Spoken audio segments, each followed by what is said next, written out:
ये वीडियो केवल शैक्षिक और सामान्य जानकारी के उद्देश्य से बनाई गई है। इसमें दी गई जानकारी मीडिया रिपोर्ट्स और सार्वजनिक स्रोतों पर आधारित है। हम किसी भी सरकारी विभाग या एजेंसी से आधिकारिक रूप से जुड़े नहीं हैं। यह वीडियो पब्लिक रिपोर्ट्स और न्यूज एनालिसिस पर आधारित है। इससे किसी भी प्रकार का राजनीतिक या राज्य स्तरीय घोषणा न माना जाए। दर्शकों से निवेदन है कि ऑफिशियल सोर्सेज से जानकारी वेरीफाई।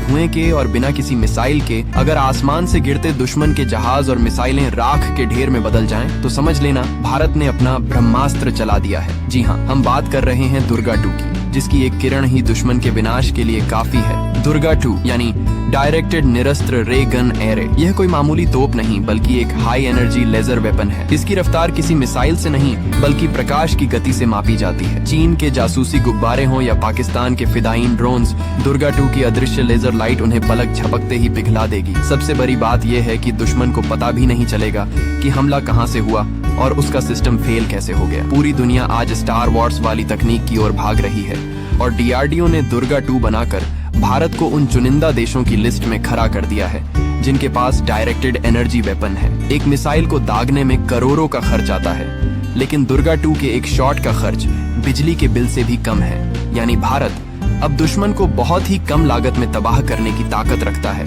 चाहे लद्दाख की कड़ाके की ठंड हो या समंदर की लहरें, इस हथियार को कहीं भी तैनात किया जा सकता है। ये सिर्फ एक हथियार नहीं बल्कि भारत का वो सुरक्षा कवच है जिसके सामने दुश्मन की बड़ी से बड़ी मिसाइलें भी खिलौना साबित होंगी। भारत अब रक्षा क्षेत्र में केवल अपना बचाव नहीं कर रहा बल्कि दुनिया को अपनी नई और घातक ताकत का एहसास भी करा रहा है। इसलिए लाइक, सब्सक्राइब करें और कमेंट में लिखें जय हिंद। बिना किसी धमाके के, बिना किसी धुएं के और बिना किसी मिसाइल के अगर आसमान से गिरते दुश्मन के जहाज और मिसाइलें राख के ढेर में बदल जाएं, तो समझ लेना भारत ने अपना ब्रह्मास्त्र चला दिया है।